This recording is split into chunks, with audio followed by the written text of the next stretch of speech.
Hello everyone, good morning. 68 BPSC का exam और negative marking. डर भी लगेगा बहुत लोगों को और बहुत लोग बहुत हिम्मत से अटेम्प्ट लेने वाले हैं। पहली बार पीसीएस बीपीएससी के अंदर पहली बार निगेटिव मार्किंग लॉन्च किया जा रहा है 68 में।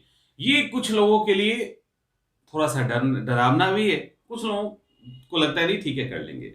सवाल है कि अब इस एग्जाम में हम कितना अटेम्प्ट लें। इसको लेकर एक पोल भी करवाया गया।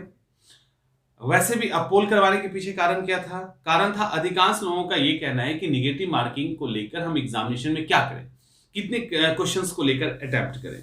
और ये भी चल रहा है ये भी चल रहा है कि मतलब वो सेफ क्या होगा जिसको लेकर हम आगे बढ़े। अब मैंने क्लासेस के अंदर भी ये काम करवाया था, तो वहां भी कुछ इसी तरह के वेरिएशंस आए थे। अभी जैसे आपको मैंने करवाया ना, तो 90 टू 100, अभी 100 100 से लेकर 115 के बीच में कुछ ऐसा ही था शायद। 115 से लेकर 135 के आसपास होगा एंड 135 टू 150 था। ठीक है, क्लासेस के अंदर भी ये देखने को मिला कि कई सारे स्टूडेंट जो थे वो 90 टू 100 के आसपास थे, उनको लग रहा था। कई लोग इसके बीच में थे, कुछ इसके बीच में भी थे और कुछ यहां भी थे। यानी वहां भी ये अंतर देखने को मिला है, ऐसा नहीं कि अंतर नहीं देखने को मिला है। और वो अंतर जो है आप लोगों के भी आप लोगों में भी देखने को मिल रहा है। आप जब पोल को देखेंगे तो आपको समझ में आएगा, जितने लोगों ने पोल किया है तो समझ में आएगा कि किस तरह से डिफरेंसेस है। मतलब अब देखो, अब यहां पे हम क्या बात करने वाले हैं। निगेटिव मार्किंग के अंदर हमें अटेम्प्ट कितने लेने हैं। अटेम्प्ट जो निगेटिव मार्किंग में लेना होता है ना, वो आपके नेचर पे डिपेंड करता है, आपकी परिस्थिति पे डिपेंड करता है। समझिए इस बात को। आपके नेचर, कई बार क्या होता है, बहुत ही टैलेंटेड स्टूडेंट्स, बहुत एक्सपीरियंस्ड, पीटी निकालना कोई बड़ी बात नहीं है, नेगेटिव मार्किंग आते ही हालत खराब हो जाती है, back to back unsuccess result आता है। कारण क्या होता है पता है? कारण ये होता है कि वो अपने एक्सपीरियंस का यूज कुछ ज्यादा कर लेते हैं और कैलकुलेशन कर लेते हैं। क्या कैलकुलेशन? हॉल में ही कैलकुलेट कर लेंगे, इतना हमने बनाया ना, इससे ज्यादा तो कट ऑफ जाएगा नहीं, पेपर ऐसा है वो, क्योंकि उनके पास एक्सपीरियंस है, पेपर ऐसा है, इससे ऊपर तो कट ऑफ जाएगा नहीं। इतना हमने कर लिया है, 5-7 क्वेश्चन एक्स्ट्रा हो गया, अब ज्यादा रिस्क नहीं लेते, गड़बड़ हो जाएगी, बंद।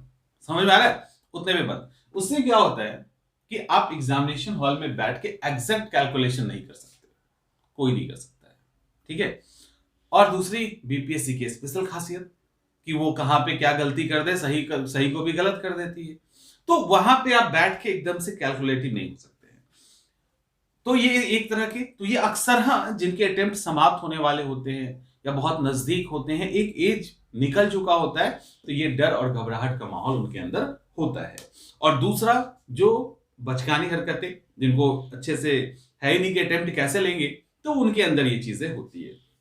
या वो उस तरह के सीनियर से टकरा जाएं जो खुद डरे हुए हैं। तो जो खुद डरे हुए हैं वो आपके साथ क्या करेंगे आप सोच लीजिए। गाइडलाइन को फॉलो किए तो पक्का गिरना ही गिरना है गड्ढे में। तो अब सवाल है कि इसमें सेफेस्ट क्या है और अनसेफ बिल्कुल क्या है। ये वाली जो कैटेगरी है ना आपकी, ये टोटली अनसेफ है, ये तो करना नहीं। 100 टू 90 टू 100 पे आपको नहीं जाना। और एक और बात बताऊं, ये जो मैं आपको सजेस्ट कर रहा हूं ना, ये बड़ा ही रिस्की होता है, ऑलमोस्ट जल्दी नहीं करते हैं लोग। ये रिस्की इसलिए होता है कि आप लोग क्या करोगे, मान लो मैंने बोला, कुछ लोगों ने फॉलो कर लिया होगा, करेंगे और वो अटेम्प्ट करेंगे। फॉलो करने के लिए मैं कई सारी चीजें अभी इसमें ऐड करूंगा, उसमें कुछ छोड़ सकते हैं और इसको पकड़ लेंगे, बोलेंगे आपने तो बोला था, मेरा तो नेगेटिव में चला गया। समझ में आ रहा? इसके पीछे एक लॉजिक है, उस पर बात करेंगे हम लोग। पहले सुन लीजिए, तो ये जो आपका स्कोर है ये सेफेस्ट नहीं है। आपको इसको भी अगर पास करना, ये अगर कर रहे हो ना, तो आप एग्जाम के बाहर हो रहे हैं, ये कंफर्म। अगर आप 90 टू 100 अटेम्प्ट कर रहे हैं तो ऑलमोस्ट 90% से ऊपर करने वाले जो है ना, उससे ऊपर एग्जाम के बाहर हो रहे हैं, उनको कोई नहीं रोक सकता। ये भी, इसको भी आपको इग्नोर करना चाहिए। ठीक है, इसको भी आपको अगर रहना है, आप बहुत डरपोक हैं या बहुत हिम्मत वाले हैं, तो आपको कहीं ना कहीं यही रहना है। आप बहुत कैलकुलेटिव हैं, आपको चीजों पे बहुत अच्छी पकड़ है, या आप वहां बैठ के अंदाजा लगा सकते हो कि मेरा 80-90 एकदम सही हो गया है, तो आप इस कैटेगरी के अंदर जा सकते हैं। 115 टू 135 के बीच में कहीं ना कहीं आप स्कोर कर सकते हैं। तो यहां पे आपके अंदर डर भी नहीं रहेगा। आप एक, मतलब एक, जब सबसे आप कहो ना कि सबसे आइडियल आप इसको मान सकते हैं, ठीक है, 115 to 135 के बीच में, ये एक बेस्ट स्कोर। मतलब यहाँ पे मैं इसलिए इसको ले रहा हूं क्योंकि आपको जिनको भी डर लगता है वो धक धक करता जो रहता है ना, तो वो उसका भी एक निगेटिव इम्पैक्ट पड़ता है, तो वो यहाँ धक धक करना थोड़ा सा कम हो जाएगा। तो उसके लिए मैं उसको लेकर कंसीडर करके ये वाला जो है ऑलमोस्ट सब लोग के ऊपर होगा। लेकिन जिनके अंदर थोड़ा गट्स है, जो घबराते नहीं है, जो रिस्क लेने से डरते नहीं है, कैलकुलेटिव रिस्क लेते हैं और मजा आता है, जिनको समझ में आ रहा है, मजा भी आता है रिस्क लेने में, उनको इसके साथ जाना चाहिए।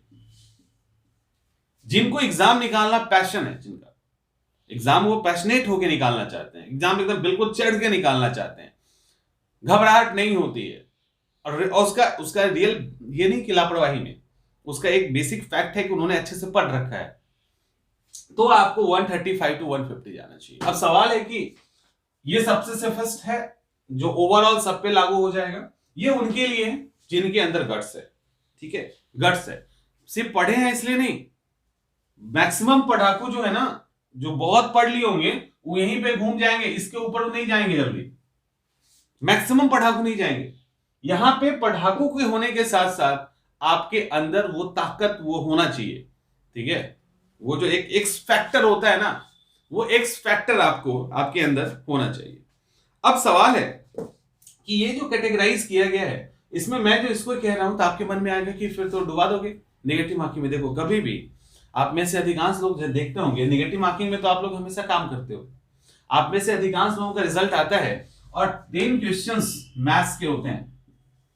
एक बार सोचो कैसे कह रहा हूं, 10 क्वेश्चन मैथ के होते हैं ना, हर साल 90% से ऊपर रिजल्ट जो आ रहा है पीटी के अंदर, उसमें मैथ्स उनको नहीं आ रहा होता है, ऑलमोस्ट नहीं आ रहा होता है। इन 3 क्वेश्चन के अंदर वो अटेम्प्ट लेते हैं। अब देखो कैसे अटेम्प्ट लेते हैं, इस 10 सवाल में अगर वो 3 सवाल भी सही कर लेते हैं तो यहां पे 3 क्वेश्चन हो गया इनका, और मान लो 7 सवाल इनका गलत हो गया।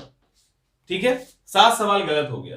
7 सवाल गलत होने के बाद क्या होता है, 1/4 आपका कट रहा है।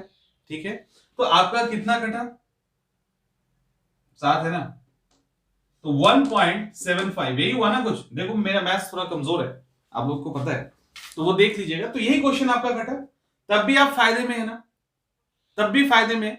निगेटिव मार्किंग नुकसान कभी नहीं देता है। निगेटिव मार्किंग नुकसान, यदि आपके अंदर वो एक्स फैक्टर है, यानी बेहतर कैलकुलेशन का, बेहतर रिस्क लेने का, आप क्वेश्चंस अटेम्प्ट लेने का, तो आप नुकसान में नहीं आएंगे। इवन कम पढ़कर भी आप यहां पे बेहतर स्कोर कर सकते हैं। तो अब सवाल है कि आप तो रिस्क लेते आ रहे हैं, तो आपने तो आप रिस्क लेते आ रहे हैं, उसके अकॉर्डिंग आपका ये स्कोर बन रहा है। अब दिक्कत क्या है कि निगेटिव मार्किंग तो अब सब ये एक एक्चुअली आपके लिए निगेटिव ही था, पहले नहीं करता था, लेकिन अटेम्प्ट लेते थे ना। इतना तो पता था कि हम 10 में अगर एक ऑप्शन खींचते थे तो हम 3 क्वेश्चन तो सही कर ही लेते थे ऑलमोस्ट, कभी कभी 4 भी हो जाता था, कभी कभी 2 होता था।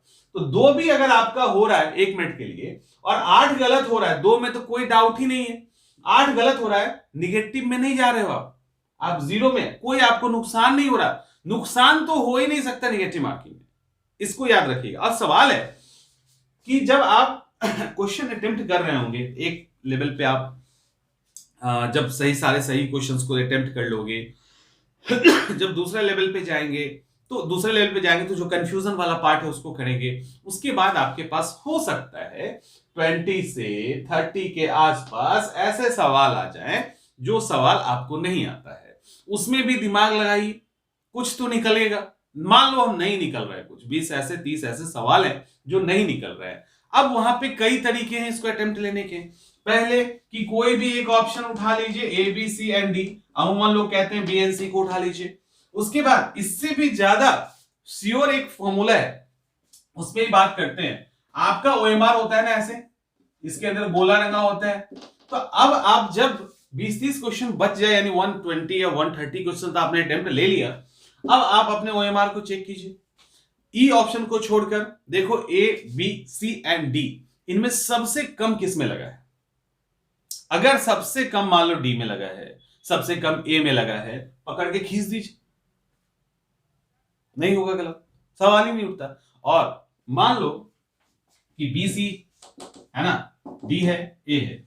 अब मान लीजिए इसके बीच में जो अंतर है वो 4-5 क्वेश्चंस का ही है, 3-4 क्वेश्चन का ही है, तो कोशिश कीजिए बीच वाला ऑप्शन लेने का, ठीक। लेकिन अमूमन ये ओएमआर पे अगर आप काम कर लोगे ना, ये ज्यादा श्योर माना जाता है, और ये आज भी काम कर रहा है, ठीक है, ये आज भी काम कर रहा है। तो इस पैटर्न पे अपने निगेटिव मार्किंग की तैयारी कीजिए, और सजेशन मेरा तो यही रहेगा कि जैसे एग्जाम पहले देने जाते थे ना, बिंदास होकर उसी तरह से जाइए, कुछ भी नहीं सोचना है। और इस कैटेगरी में अगर आपके अंदर गट्स है तो आप इसी कैटेगरी के अंदर रहिए, नुकसान नहीं होगा इस बात की तो गारंटी है। नहीं, अगर बहुत डर लगता है, डरपोक टाइप का हार्ट फेल कर जाए कहीं एग्जामिनेशन हॉल में, तो उसको बचाना ज्यादा जरूरी है, तब यहां पे आप रहिए। तो ये है। और अटेम्प्ट लेने का, एग्जाम में अटेम्प्ट कैसे लेते हैं वो हमने आपको ऑलरेडी पहले बता रखा है अच्छे से। तो वो ले दे के जब सब कुछ बच जाए तो आप देखो कि आपको कैसे निगेटिव में हिट करना है। समझ में आ रहा है? आपको ये तरीका हो सकता है, एक ऑप्शन खींचने का तरीका हो सकता है, और आप निगेटिव में नहीं जाएंगे इस बात की गारंटी है। आपको 2-4 नंबर एक्स्ट्रा ही मिलेगा, आप माइनस में नहीं जा सकते। आप अगर, और होगा क्या कि आप जाने हुए क्वेश्चंस को अगर गलत कर रहे हैं, वहां आप निगेटिव में चले जाएंगे, अनजान सवाल में तो नहीं जाओगे, एकदम से नहीं जाएंगे, गारंटी इस बात की। तो इस पैटर्न पे अपने आप को देखिए, ठीक है। तो निगेटिव में डरना नहीं है, घबराना नहीं है, एज यूजुअल जाइए जैसे आप पहले जाते थे, और रिजल्ट आएगा ही आएगा।